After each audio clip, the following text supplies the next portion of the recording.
Estar acá, muchas gracias por invitarnos. Nosotros somos una organización de la educación popular que nos dedicamos específicamente a lo comunicacional, pero desde esa matriz.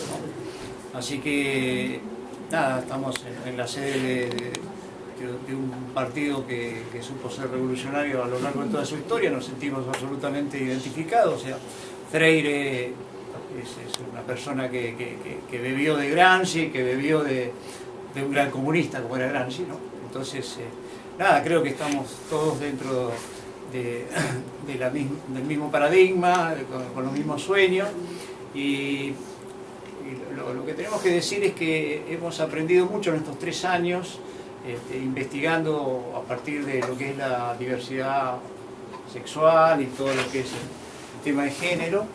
Y nos gustaría seguir aprendiendo a partir de todos estos visionados que hacemos con la idea de disparar el pensamiento. Y como organización social creemos que esta articulación que estamos viendo acá, ¿no? Ni una menos, o SUTEBA, el Partido Comunista, es la manera, ¿no?, de ir creciendo hacia el mundo que soñamos, y ese mundo que soñamos en chiquito ya empezar a vivirlo, a disfrutarlo, ¿no?, a hacer lo propio, a tener prácticas muy concretas de aquello que imaginamos tiene que ser la justicia, ¿no? Así que bueno, nada, agradecido, y no sé qué opinen los demás, los compañeros de Sofobial. No, gracias.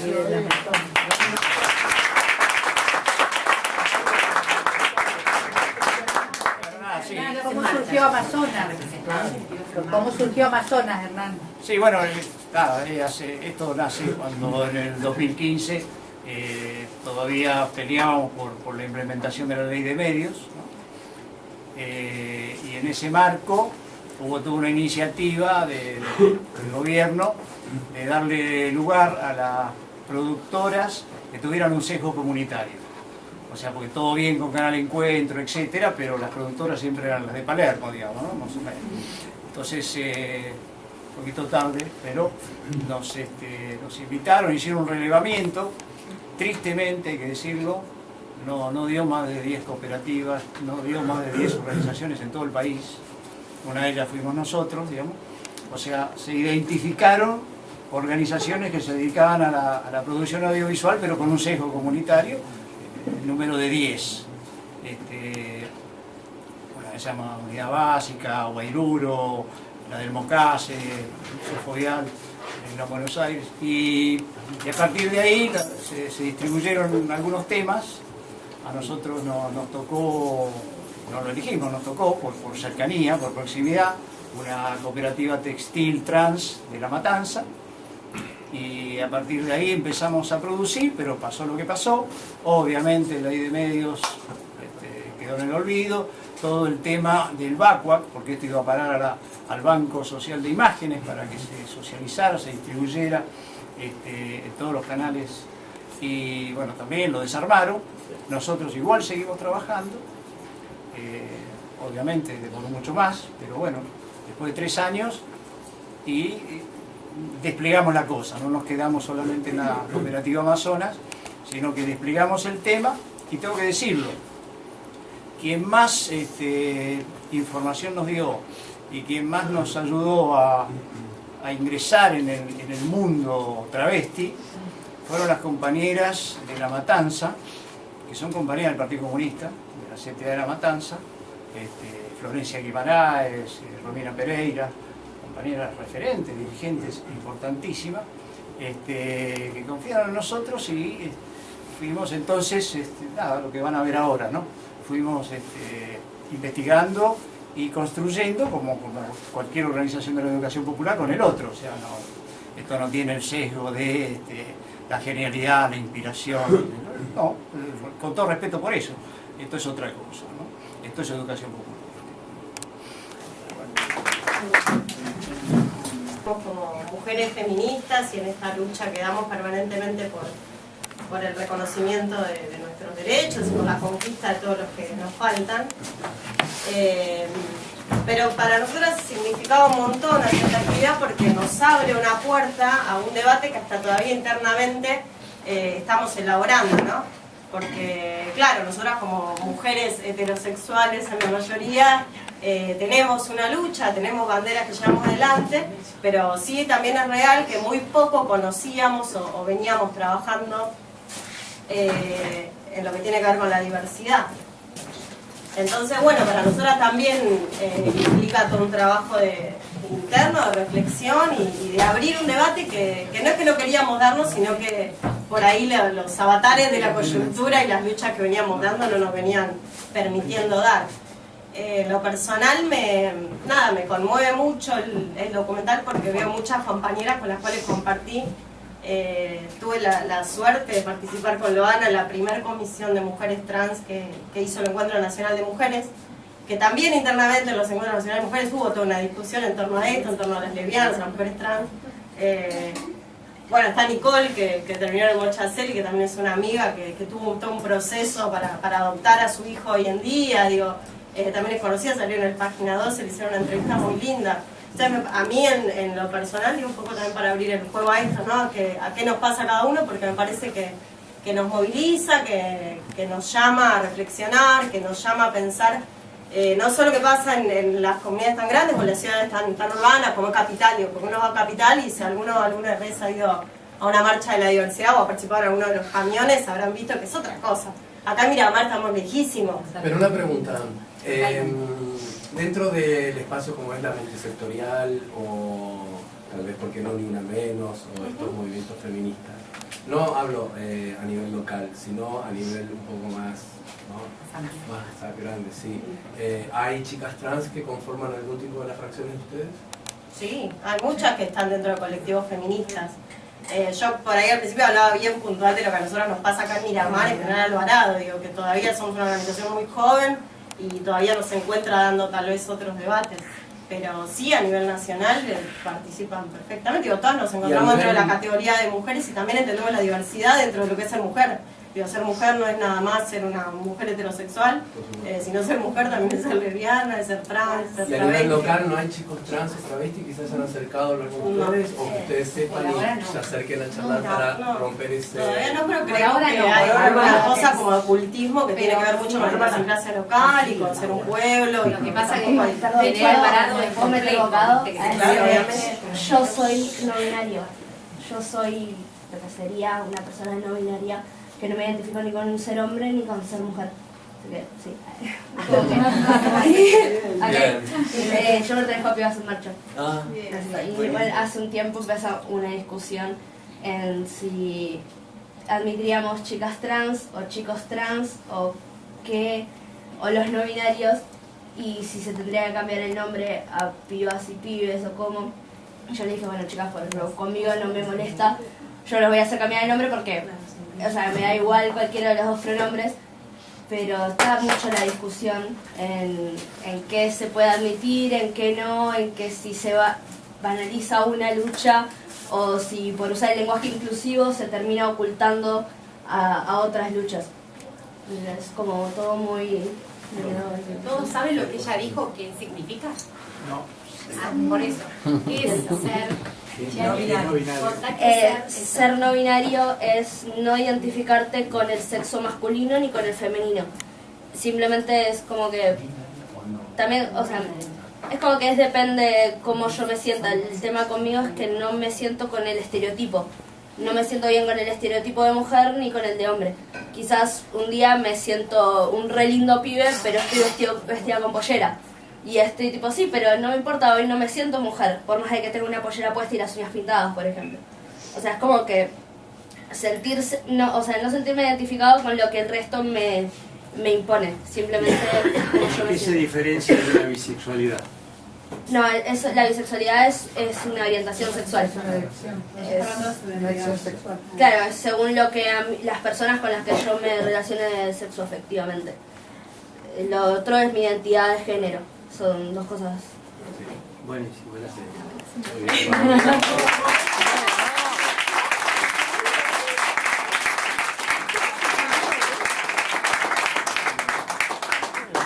nosotros venimos trabajando por ahí bastante como un poco en comunicación con la organización 100% diversidad a nivel nacional, con la red nacional, y de hecho, o sea, nosotros nos pasó en un debate hace dentro de Ni Una Menos de empezar a visibilizar, la necesidad de empezar a visibilizar esto.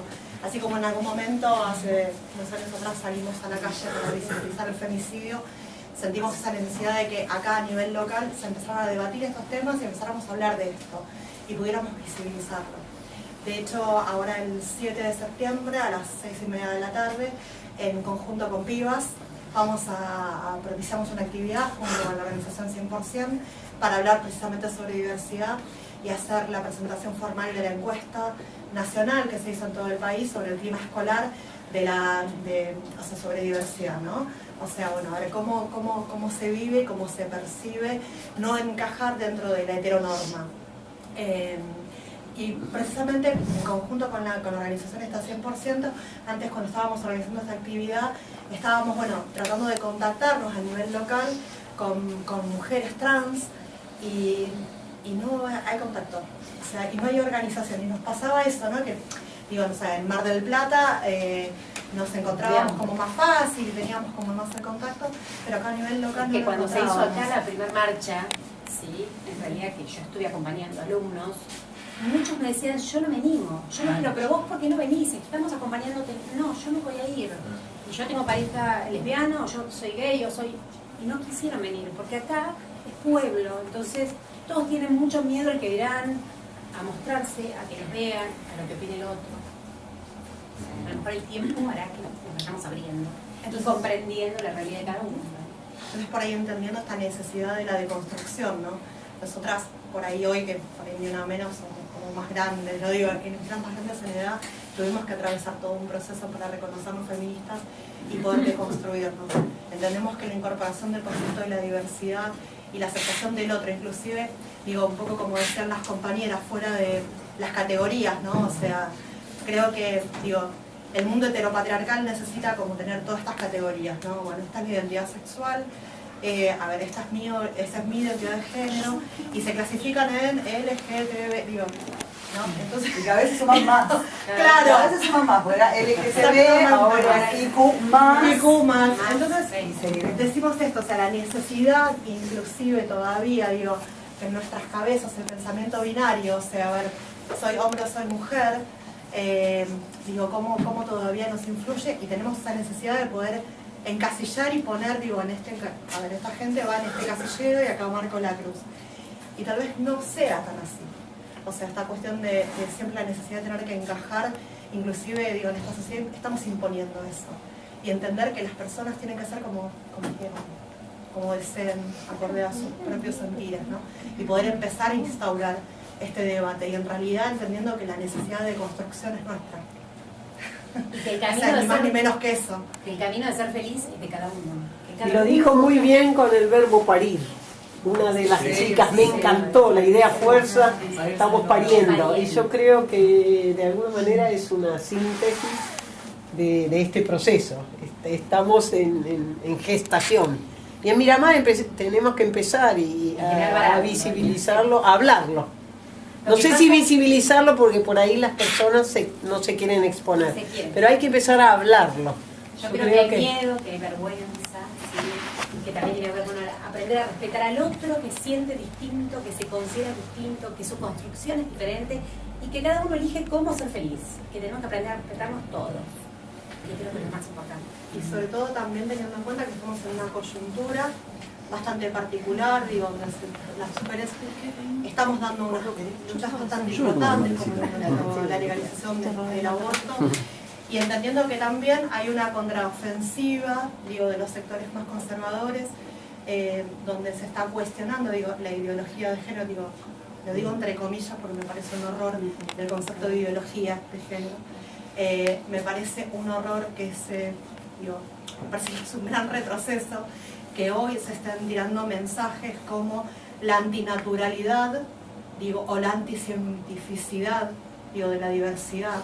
Digo, creo que me alarma en lo particular, digo, como militante, y el haberme puesto sobre el hombro estos temas, ¿no? Y para visibilizarlos y denunciarlos todo el tiempo, la verdad que me preocupa. O sea, siento que hay un sector, una porción de la sociedad que está buscando volver muy atrás, muy lejos, ¿no? O sea, por ahí me remito por ahí este concepto, esto que contaban las compañeras de que el único momento del año donde podían ser ellas mismas tenía que ver con estos 4 días al año, donde podían ser totalmente libres y salir y no ser encarceladas, ¿no? Como que eran disfrazadas en ese momento y estaba permitido disfrazar. ¿No? Entonces, o sea, y era como socialmente aceptado. Entonces, bueno, me parece que también los que creemos en esta cuestión de la integración, los que creemos en la cuestión de la diversidad, la de la aceptación del otro hay otro, de manera natural, porque así debería ser en realidad, deberíamos hablarles a nuestros hijos de tal manera de cuando formes pareja con un hombre, con una mujer, o con quien quieras, digo, y debería ser naturalmente, ¿no? O sea, yo me acuerdo que a mí me miraban como medio raro ciertos sectores cuando yo a mis hijos les hablaba de esta manera.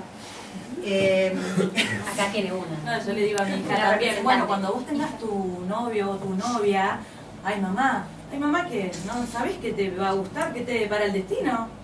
Tenerlo así, bien visto como lo que es, como lo que podés llegar a sentir por alguien, no por encasillarlo en hombre o mujer. Entonces se queda pensando y no le cierra mucho, porque ella ve el hombre y la mujer y no. Bueno, porque la sociedad, porque la la escuela, sociedad, claro. Entonces mucha son tan presión juzgados, hay y además hay mucha presión. Sobre todo con los medios y los productos culturales que reproducen los estereotipos, el binarismo y es ¿Vieron los juguetes constante. del supermercado? Que era para el día del niño para las mujeres y que era para los varones. Por ejemplo, año 2018. ¿Vieron las fotos que salieron por todos lados? Esto para los varones y esto para las mujeres. Sí, lo tenemos en golosinas. Yo no me olvido más el tema del Kinder sorpresa con el huevo celeste o el huevo rosa, con el juguetito adentro, según. Me parece un horror, pero es la realidad. Es la manera de seguir encasillando para seguir vendiendo cosas según los estereotipos. La heteronorma. Claro, es lo más fácil. Si me tengo que poner a diseñar huevos para la diversidad, y bueno, se me va a complicar un poco. Entonces, por un lado se entiende, pero hay que entender y no abusar ese tipo de cosas, sobre todo cuando estamos tratando de construir una sociedad distinta.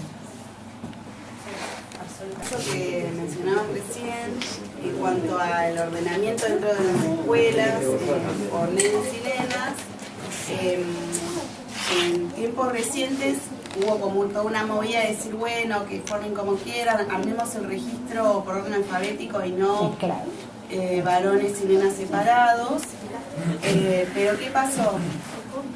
Después cuando las maestras tenían que rendir esa información a las autoridades, tenían que hacerlo ordenado por nenas y nenes.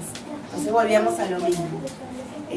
Muchas veces hay como avances y retrocesos en estos cambios, o a veces lo que parece ser un gran cambio, un gran avance, en realidad no es tan así, sino que lleva mucho más tiempo, más concientización, de construcción, y bueno, estamos arrancando, me parece, recién. Paciencia. A mí bueno, ya lo vi varias veces y ahora se me desprende la necesidad de hablar de otra cosa que aparece muy explícitamente y que se pone muy sobre la mesa a partir de ver el contexto y los testimonios, ¿no?, de las compañeras en la película, que es el lugar, el oscuro lugar que esta sociedad le deja a estas mujeres, ¿no?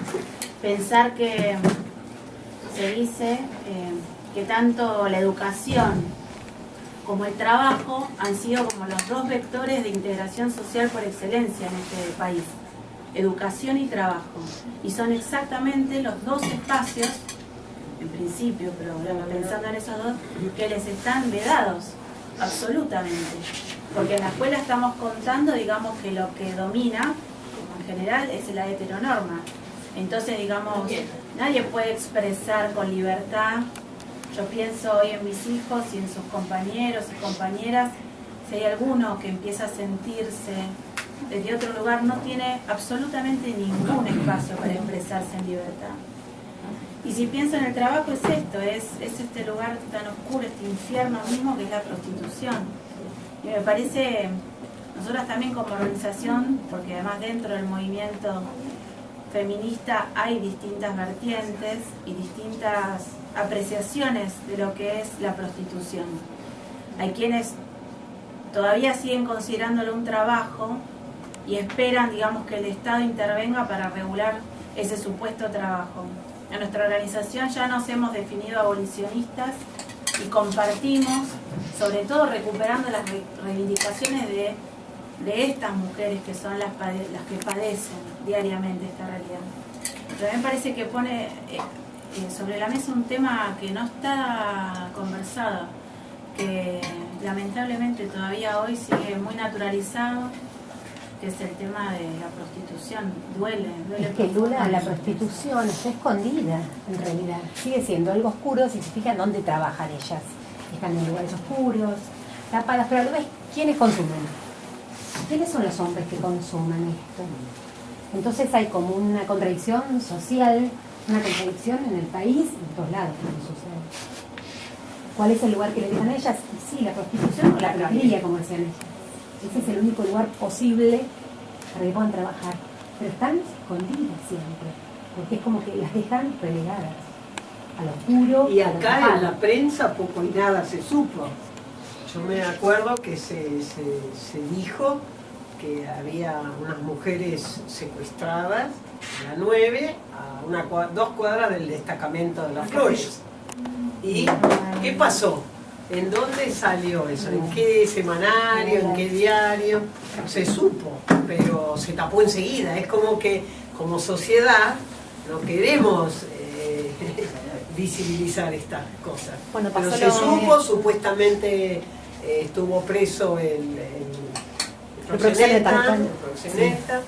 También yo me enteré de unas niñas que estaban ahí en la 40, y la 9, sí. La 1, sí. Que supuestamente estaban esclavizadas durante el verano.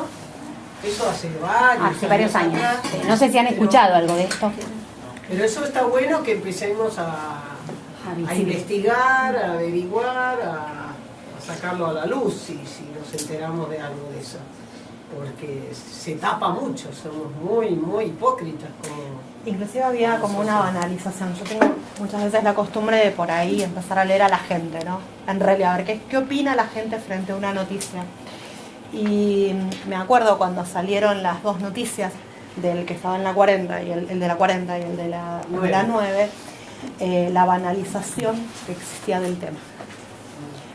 Digo, en los comentarios de la gente, porque lo publicaron los comunicadores sociales en sus perfiles de Facebook, las noticias, y había una gran banalización de la situación, ¿no?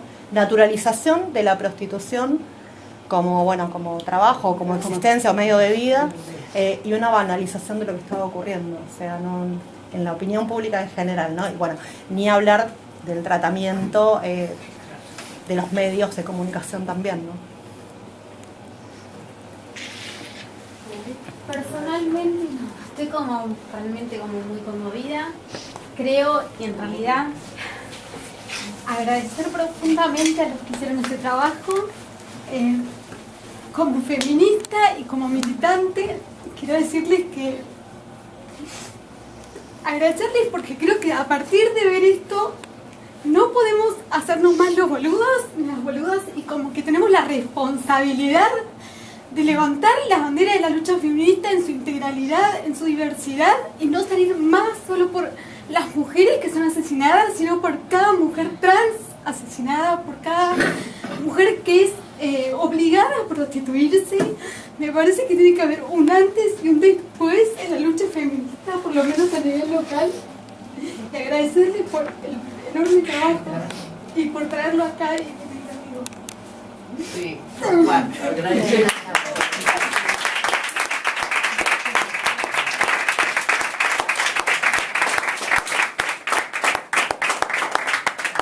Con una reciente formación en mayo de este año, si bien ya había una corriente a nivel nacional, y primero sí también, como dice la compañera, agradecerle que hayan traído este documental, que me parece fantástico.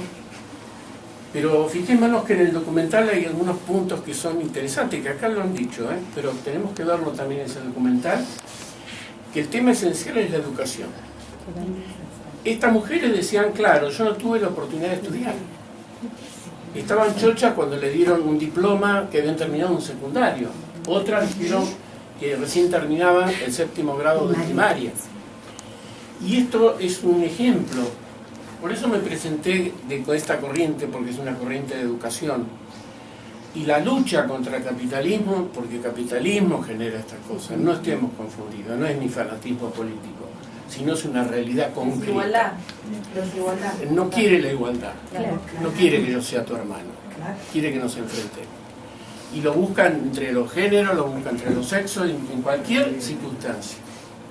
La prostitución es un invento del capitalismo, porque no solamente las chicas pobres, también llegan a prostituir a las chicas con dinero, ¿no? Que son las VIP, las que llaman prostitutas VIP.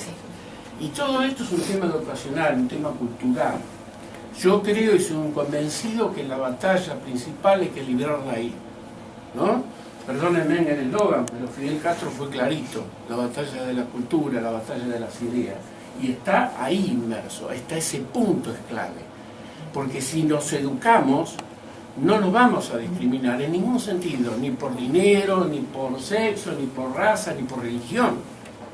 Porque las mismas religiones, no el concepto original del idealismo por un ser superior, ¿no? Porque hay quienes fueron bien intencionados, pero después todos los disfrazados que aparecieron después son los principales que combaten, por ejemplo, la ley del aborto. Yo me crié, nací en una familia de farmacéuticos y médicos, o sea que la ley del aborto ya estaba instalado. Mi tío era el jefe de obstetricia del Hospital Rivadavia. Y yo era chiquito y él hablaba que desesperado cada vez que venía porque las chicas venían reventadas. Ya venían con hemorragias, septicemia, etc. Se morían. La mayoría se moría en el quirófano. O sea que yo mañana no necesito ni convencerme con esa ley. Nací convencido. Y a lo que voy es esto esencial, que es el tema de esa batalla cultural. Lo que tenemos que erradicar eso. Porque también en este país se libraron distintas batallas, la forma de vestir, la música, el pensamiento, el pelo largo, ¿no? Yo lo lamento a esta altura. Quisiera que me estuviera combatiendo por el pelo largo, pero yo no me combato. Pero todo eso fue un tema de cultura, ¿no es cierto? Y yo creo que tenemos que pelear por ese lado. Y hay una cosa que les quiero decir. Usted dice, es un pueblo, sí, yo sé que cuesta mucho más, ¿no? Porque yo tengo dos profesiones, un actor y otra médico veterinario. Entonces he viajado por el país. Y yo creo, y esto lo digo de verdad, en la Argentina se va a producir un proceso revolucionario, pero no va a nacer en la capital. Va a venir del interior hacia la capital. Soy un convencido, esto no es demagogia ni nada, porque yo acá voto no recojo, estoy en la capital. Pero en realidad es eso, porque en las provincias yo estoy notando hace rato que se está produciendo un proceso fermentativo. Quizás porque yo estoy convencido que capaz que donde más sufrieron la represión. ¿Por qué? Por lo mismo que vos decías hace un rato, ese miedo que se tiene a decir, no, yo soy esto y no quiero que lo sepan, ¿no? Porque si no, de acá me echan o me van a perseguir. Entonces eso es el caldo de cultivo. Pero tenemos que cultivarnos, tenemos que leer, no tenemos que tener prejuicio. El prejuicio es el origen de toda esta porquería que estamos viviendo. Me parece fantástico este documental. Después trataré de contactarlo con ustedes, a ver si lo podemos dar allá en nuestra corriente. Porque me parece que es el origen del debate, se le da ese sentimiento. Y después te voy a decir lo que decía Ho Chi Minh. No pierdas nunca la sonrisa, porque es ahí donde perdemos la guerra. Gracias por estar acá con ustedes.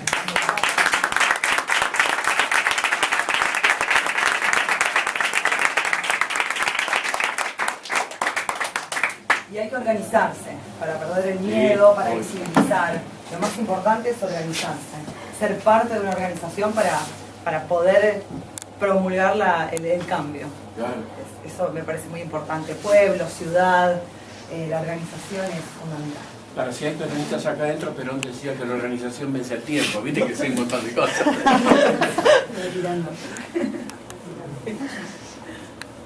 llama Asociación Mundo Igualitario y bueno, las dos compañeras con las que empezamos a hacer el contacto, una de ellas es abogada y si bien trabajan con minorías vulneradas, tienen ya 4 años de trayectoria involucrándose, digamos, en la causa, digamos, de las personas trans. Y bueno, y hacían un repaso, digamos, sobre las conquistas de estos últimos tiempos, como la ley de identidad de género, y también sobre el cupo laboral trans, que es una ley que ya está en la provincia de Buenos Aires, pero que, digamos, lo que se está ahora es peleando porque se reglamente y se pueda aplicar. Ellas, de hecho, allá en Mar del Plata pudieron avanzar algo, por ejemplo, con un ente autárquico como es la universidad, generando ahí como un convenio particular y lograr ese cupo laboral al interior de la universidad, ¿no? Pero bueno, mientras tanto siguen militando la cuestión a otra escala e incluso hoy por hoy también a nivel nacional, tratando de que también se transforme en una ley para en todo el país. Y mencionaban también en relación a la realidad que se describe acá, que frente a esta expectativa de vida, que es de 35 años de edad, y entendiendo que hoy una persona trans de 40 años es sobreviviente, también empiezan a pelear, y en realidad no ahora, por lo que contaban, hay bastante antecedente en esto, quizás no tanto conocimiento, no sé si alguno escuchó, pero hablar como una especie de ley me sale ahora de reparación histórica, ¿no? Que un poco homologa, decían, aquella que le brindó una pensión a los presos políticos, entendiendo, digamos, bueno, en realidad asumiendo que han sido víctimas de este sistema de mierda, y entonces, bueno, están peleando por esa pensión para poder sacar a estas mujeres de la calle, por lo menos después de los 40 años. Y ayer particularmente había 2 mujeres trans que muy sencillamente dijeron, o sea, nosotras no nos damos el cuerpo y no queremos pasar más frío. Necesitamos esta ley, ¿no? Porque lo cierto es que tampoco logran integrarse en otros espacios. O sea, es como dice ahí, ¿no? O sea, no me aceptan ni de niñera, ni siquiera me dejan lavar los pisos, o sea, no me dan un trabajo en ningún lado, así que el único lugar al que yo puedo, digamos, conseguir ingresos para subsistir es la prostitución. O sea, es dramática la situación, un lado oscuro que tenemos como sociedad, que es una... yo no sé, sí, pienso igual que Meli, que hay que asumir una responsabilidad. Como sociedad, y sí, es muy perverso porque consumen muchos consumen eso que está escondido en lugares oscuros, tapados, que son el chivo expiatorio de una sociedad en realidad. Mucha vergüenza se maneja también con eso, porque la que no trabaja, por ejemplo, un caso, Cris Miró era una persona que no trabajaba de prostitución, pero cuando tuvo su HIV no se quiso curar por vergüenza. También es no solo laboral. La vergüenza maneja mucho la sociedad, mucho, la educación. Decíamos, no hacer una fila. Es vergonzoso, ¿cómo el nene no va a estar? En educación, en general los chicos no dicen, no se expresan ni dicen lo que de verdad sienten, lo que les pasa, porque si no hay mucha discriminación, entonces es complejo el tema. Culpa y vergüenza. Sí. Hay un nene en una escuela en Buenos Aires que con peluca de 7 años estaban echando de la escuela. Quería ir con peluca y mi amigo mío que es docente, que es gay, le decía que lo que vaya hasta donde quiera con peluca. Algún día se va a cansar de usar peluca, si vos le llevas la contra, terminan sacándolo de la sociedad porque a los 7 años como usar peluca. Y los amigos, los compañeros eran muy malos con él. Vienen de una educación en la cual no están acostumbrados a verlo. Llegaban a la casa y no le decían, no, déjalo a tu amiguito. No. Imagínate los comentarios de los padres. Es una sociedad que no está preparada para nada. Sí, igualmente, como para no ser tan apocalípticos, también es real que estamos como viviendo un gran momento histórico en el cual todos nosotros somos protagonistas, digo, y si no nos sentimos así tenemos que subirnos al caballo del protagonismo y de la organización y reivindicar todo este tipo de cuestiones. Para mí, digo, una de las grandes batallas que tenemos hoy, aparte obviamente la batalla cultural, tiene que ver con la lucha con nuestro deseo. O sea, tenemos una historia de la que siempre nos han reprimido nuestra posibilidad de desear y hacer realidad un deseo. Me parece que va mucho por ahí. Y de algún modo ahora nos sacamos la venda de los ojos, digo, muchas de nosotras somos chicas y somos jóvenes, pero sabemos que esto no viene, no lo empezamos nosotros. Ninguno de los que estamos acá lo empezamos, digo, son luchas que vienen de hace muchísimos años y tenemos la suerte de estar viviendo un gran momento, digo, en donde realmente no nos callamos más. Entonces me parece que un poco es eso, ¿no? Reivindicar también lo que está pasando, reivindicar que estemos acá, reivindicar que sean este tipo de producciones, que las podamos reproducir en muchos lugares, esto de construirnos, de animarnos a tener deseos y a vivir en base a los deseos que tenemos. Porque me parece que eso es lo que le está moviendo el piso a todo este otro sector de la sociedad, que los queremos invitar a que deseen también. Sí, sí. A que deseen y vivan en base a sus deseos libremente. Es que ellos desean. Ellos no les desean, interesa, claro. no les interesa que los demás deseen. Solo ellos quieren el que derecho a ellos desear. también están oprimidos, digo, de algún Sí. modo. No quiero tampoco hablar de tan contemplativa, ¿no? Sí, Alguno por que, eso. que no quiero que deseen demasiado, pero la realidad es que es esa, claro. Uno, digo, nosotros, que es como cuando hablamos del aborto, digo, uno no quiere, a ver, la otra mitad de la población me está prohibiendo un derecho a mí.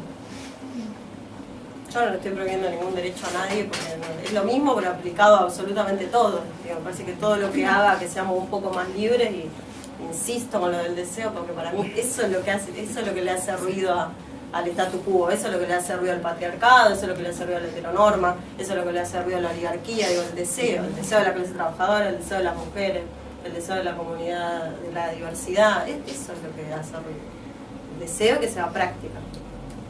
Cual sea, ni del deseo, ni del dinero, ni del poder. De eso no se habla, pero se ejerce. Totalmente. Cierto. Totalmente. No está, digamos, lo que no hacemos es ponerlo en discusión. Yo quiero recordar que no es casual que hoy es el aniversario del fusilamiento de Lord. Sí. Que fue justamente asesinado no solo por su ideología, sino por su diversidad de elección y de desear, como decía el compañero. Eso quería decir. Hay que reconocerlo. En relación al deseo y al placer, hay unos capítulos que aún un poco en una cooperativa de arte y hubo algunos aspectos que nosotros quisimos ir involucrándonos y ir aprendiendo, que eran muy difíciles de acceder, por ejemplo, a los consumidores al amor, por ejemplo, que nos hablen de experiencias de amor profundas. Algunas, Florencia, una morocha, se casó, es una noticia, está casada con un combatiente de Malvinas, bueno. Y uno de los espacios en los que más nos vimos rodeados de las chicas y donde más eran libres era en el arte, como ya sabemos, de hecho las más famosas que conocemos, artistas, actrices, está relacionada al placer y al deseo y a los sueños que tiene ella de brillar. El arte en ese sentido también es tan liberador. Es liberador. Vamos a exponer de los otros dos videos para verlos. ¿En los videos? Sí. El único tema con los videos es que no estaríamos... La que elegí vivir, así que... Bueno, vamos. Gracias.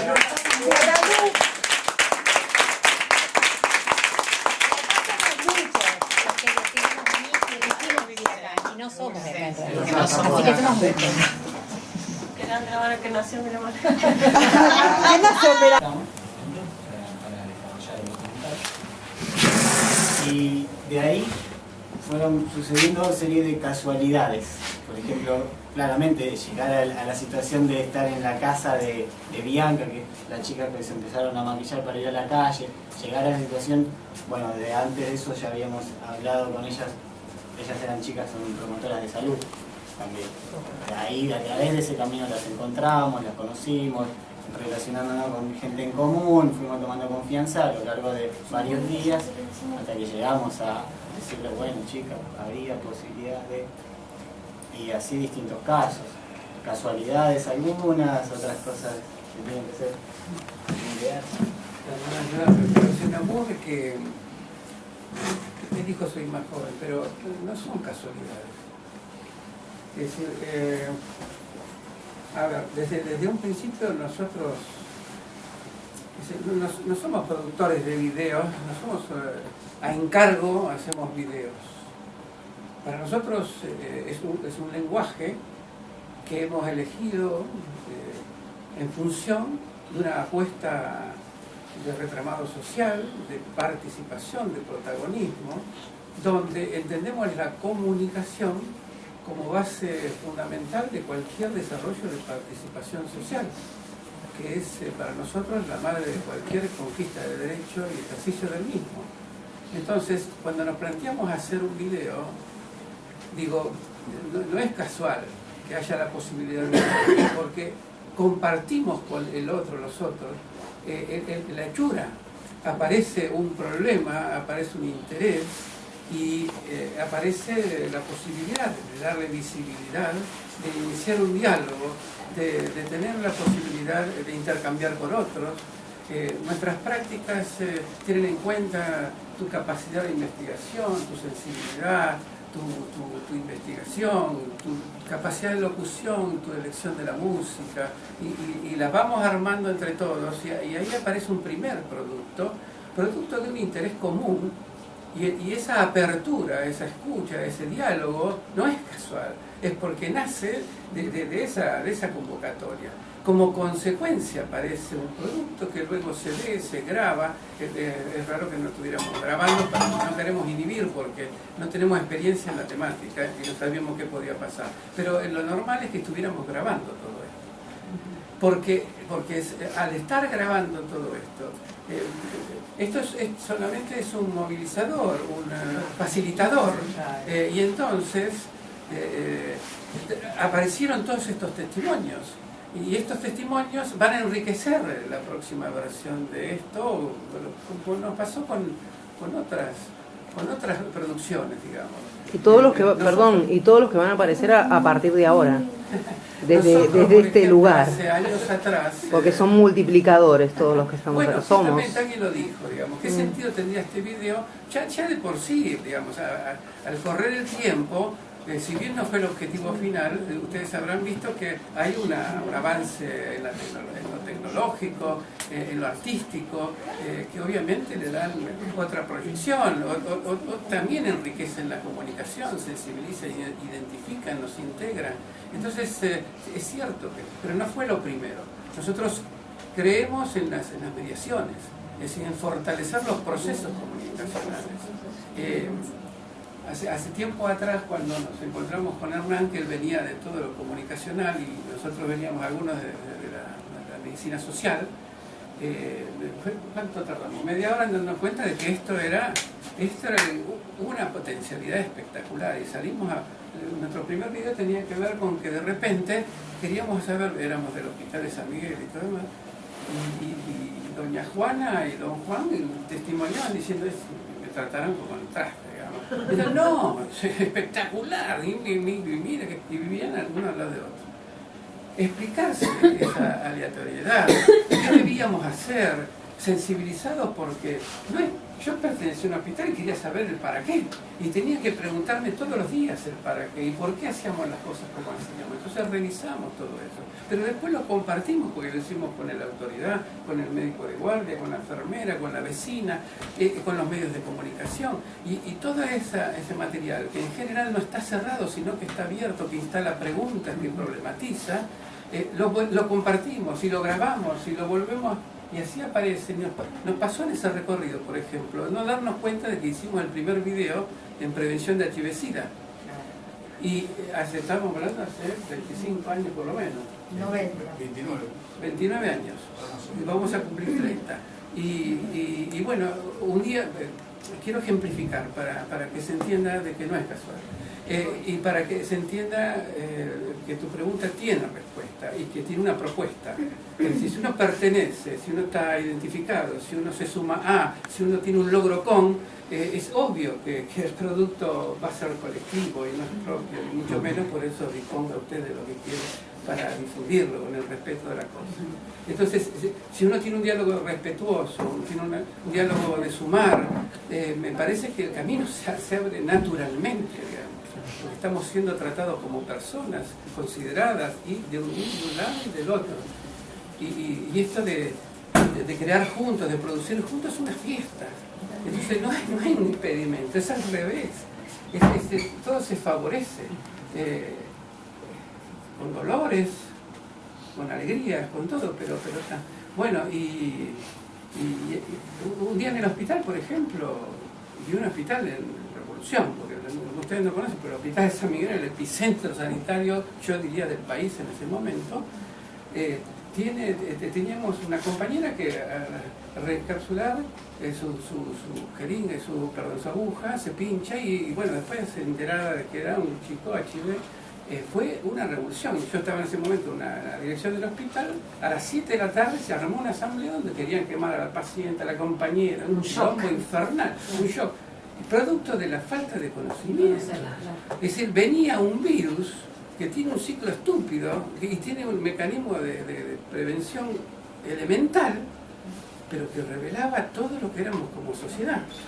Entonces, ¿qué nos pasa con el SIDA? No era solamente conocer el ciclo del virus y cómo cuidarnos, sino enfrentar lo que nos revelaba la cosa, con nuestras cargas religiosas, de falta de libertad en la sexualidad, del tema de la comunicación, de los miedos, qué sé yo. Este tema tiene esa identidad, a mi manera de entender, con que lo que se está poniendo en evidencia desde esta oscuridad que apareció una lucecita que dio ahí, es que una vez más es una expresión de que nos coartan la libertad.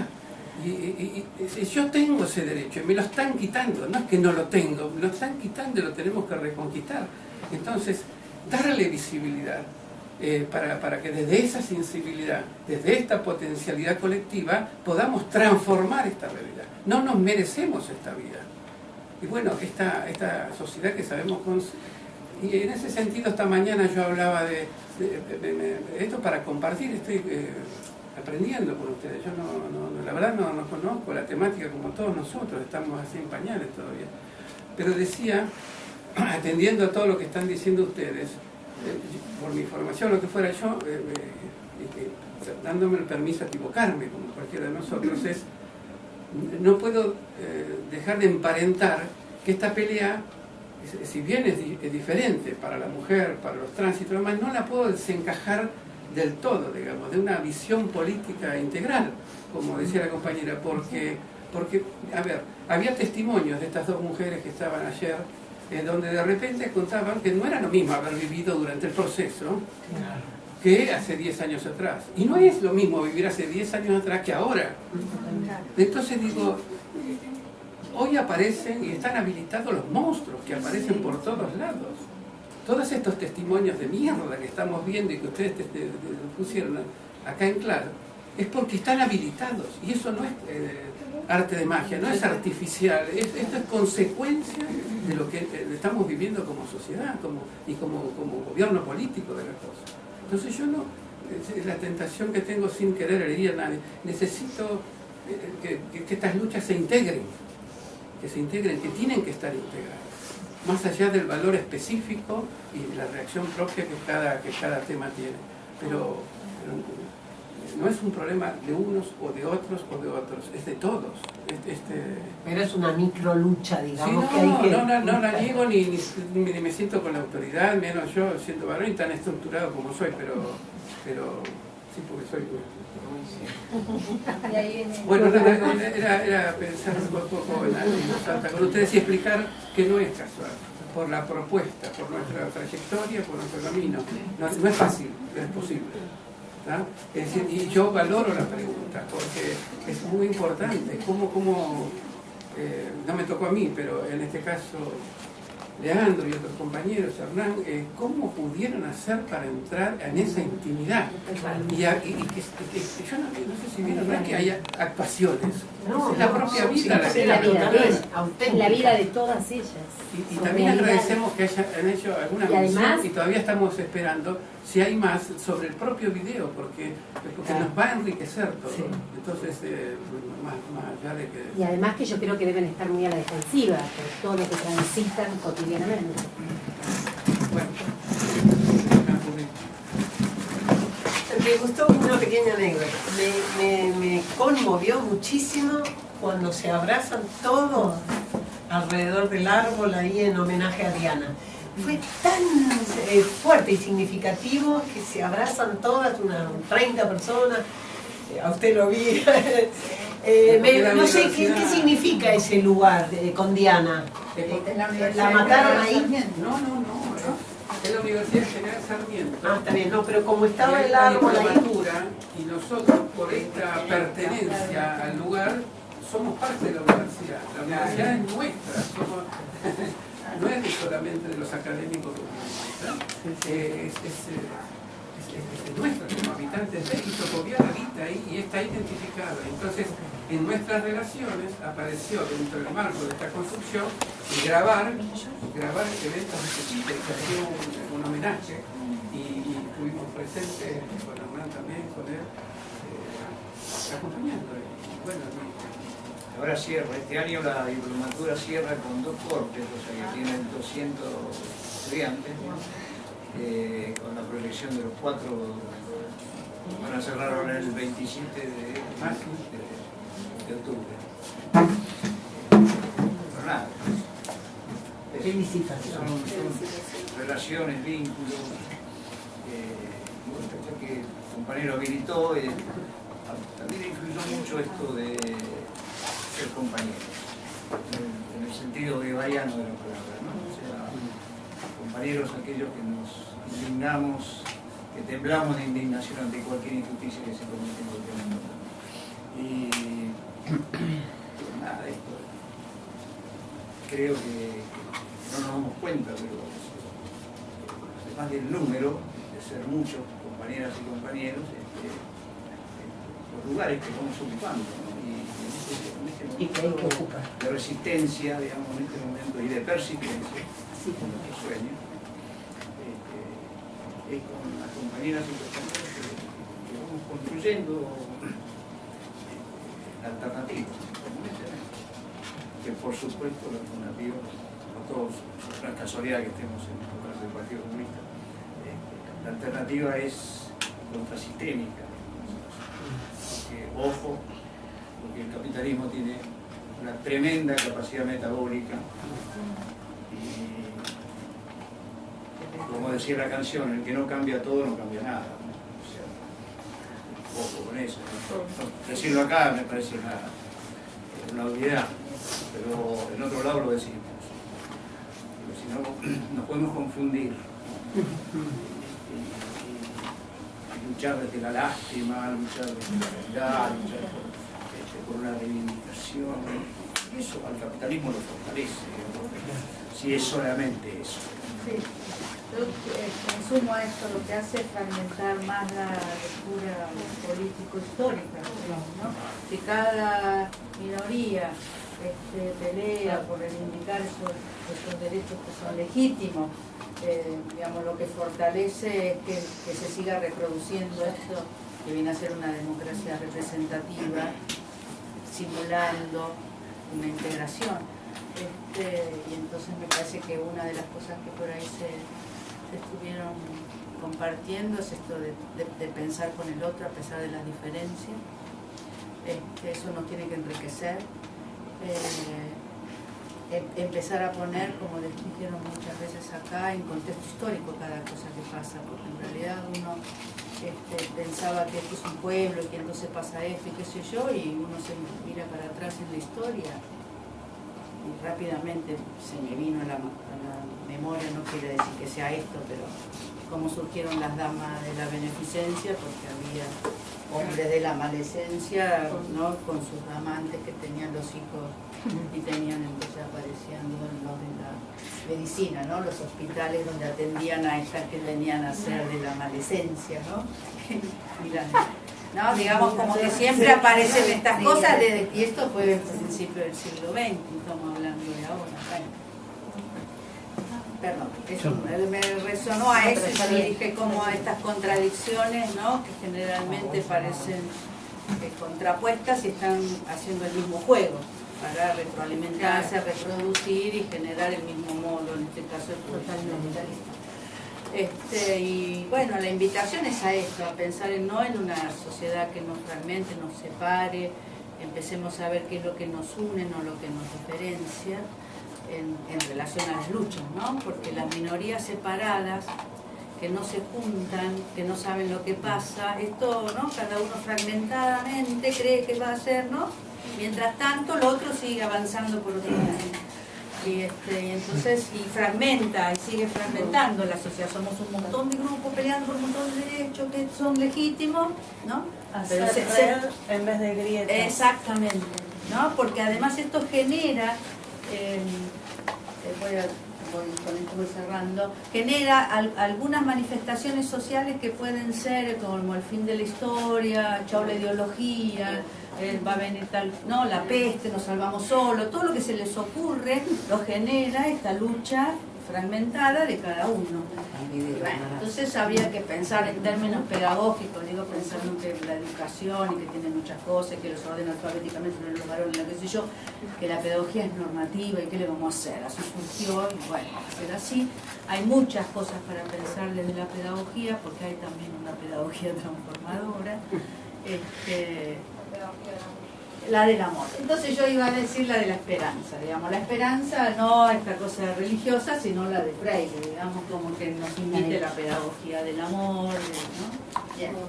Eso, me parece que... Bueno, en ese sentido nosotras, parece que le hago propaganda, ¿no? Pero nosotras desde Ni Una Menos siempre difundimos un poco el mensaje de que nosotras hablamos de un feminismo de clase, nosotras un feminismo procesual o un feminismo revolucionario. María te hacía una distinción muy interesante entre un feminismo burgués o un feminismo revolucionario y si bien suena fuerte, por eso después leímos a Dora Barrancos y dijimos, bueno, un feminismo procesual para que les duela menos, relacional. Entonces dijimos, bueno, vamos a decir relacional o revolucionario para que cada uno le entre la bala por donde quiera. Pero la realidad es que nosotras tenemos bien en claro que nuestra lucha no es individual, que nuestra lucha es colectiva, que está en el marco de un proceso político, en el marco de un montón de contradicciones que tienen que ver con la concesión y la reivindicación de derechos, que es como una lucha permanente, que sea en el marco de este Estado, que entendemos que responde a determinados intereses y que también hay que disputarlo. Digo, muchas veces también tengo una mirada un poco más gramsciana y conciliamos un poco más, pero la realidad es que entendemos el feminismo anclado también en las categorías de clase y de género.